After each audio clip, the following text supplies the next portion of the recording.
Luke 9. When Jesus had called the 12 together, he gave them power and authority to drive out all demons and to cure diseases. And he sent them out to preach the kingdom of God and to heal the sick. He told them, "Take nothing for the journey, no staff, no bag, no bread, no money, no extra tunic. Whatever house you enter, stay there until you leave that town. If people do not welcome you, shake the dust off your feet when you leave their town as a testimony against them." So they set out and went from village to village, preaching the gospel and healing people everywhere. Now Herod the Tetrarch heard about all that was going on, and he was perplexed because some were saying that John had been raised from the dead, others that Elijah had appeared, and still others that one of the prophets of long ago had come back to life. But Herod said, "I beheaded John. Who then is this I hear such things about?" And he tried to see him. When the apostles returned, they reported to Jesus what they had done. Then he took them with him, and they withdrew by themselves to a town called Bethsaida. But the crowds learned about it and followed him. He welcomed them and spoke to them about the kingdom of God, and healed those who needed healing. Late in the afternoon, the 12 came to him and said, "Send the crowd away so they can go to the surrounding villages and countryside and find food and lodging, because we're in a remote place here." He replied, "You give them something to eat." They answered, "We have only 5 loaves of bread and 2 fish, unless we go and buy food for all this crowd." About 5,000 men were there. But he said to his disciples, "Have them sit down in groups of about 50 each." The disciples did so, and everybody sat down. Taking the 5 loaves and the 2 fish, and looking up to heaven, he gave thanks and broke them. Then he gave them to the disciples to set before the people. They all ate and were satisfied, and the disciples picked up 12 basketfuls of broken pieces that were left over. Once, when Jesus was praying in private, and his disciples were with him, he asked them, "Who do the crowds say I am?" They replied, "Some say John the Baptist, others say Elijah." And still others, that one of the prophets of long ago has come back to life. "But what about you?" he asked. "Who do you say I am?" Peter answered, "The Christ of God." Jesus strictly warned them not to tell this to anyone, and he said, "The Son of Man must suffer many things and be rejected by the elders, chief priests, and teachers of the law, and he must be killed, and on the 3rd day be raised to life." Then he said to them all, "If anyone would come after me, he must deny himself and take up his cross daily and follow me. For whoever wants to save his life will lose it, but whoever loses his life for me will save it. What good is it for a man to gain the whole world and yet lose or forfeit his very self?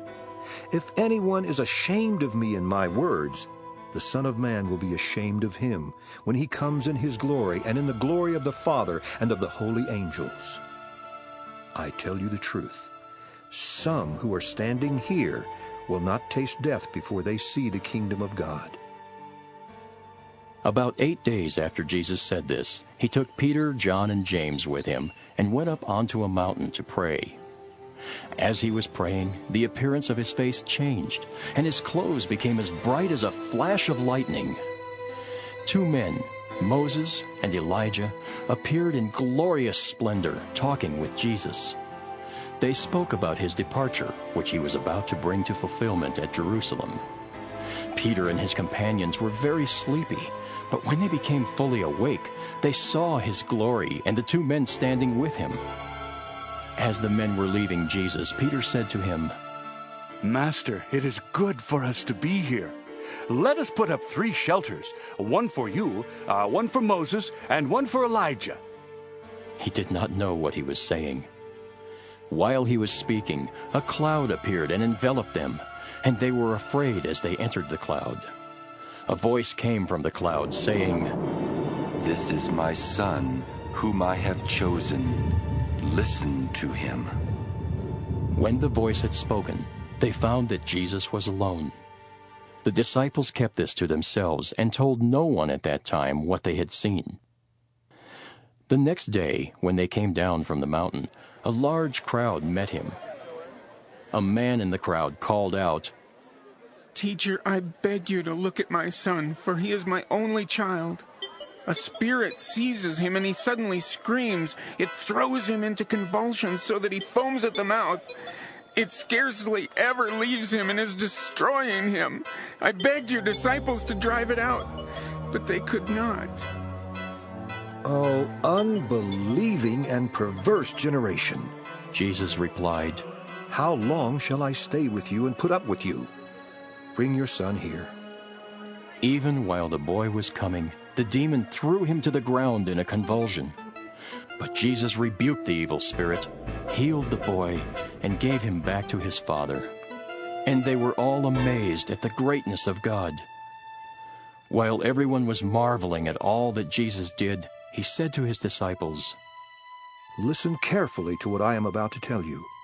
The Son of Man is going to be betrayed into the hands of men. But they did not understand what this meant. It was hidden from them so that they did not grasp it, and they were afraid to ask him about it. An argument started among the disciples as to which of them would be the greatest. Jesus, knowing their thoughts, took a little child and had him stand beside him. Then he said to them, Whoever welcomes this little child in my name welcomes me, and whoever welcomes me welcomes the one who sent me.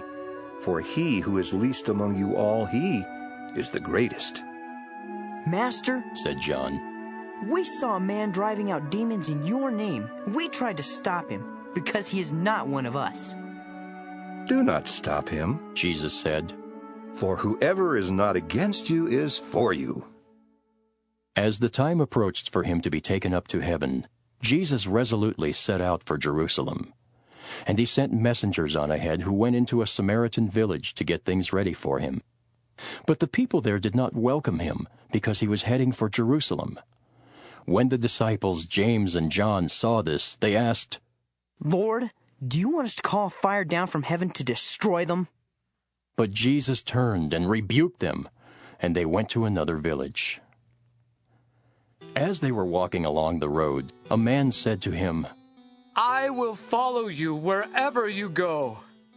Jesus replied, Foxes have holes and birds of the air have nests, but the Son of Man has no place to lay his head. He said to another man, Follow me. But the man replied, Lord, first let me go and bury my father.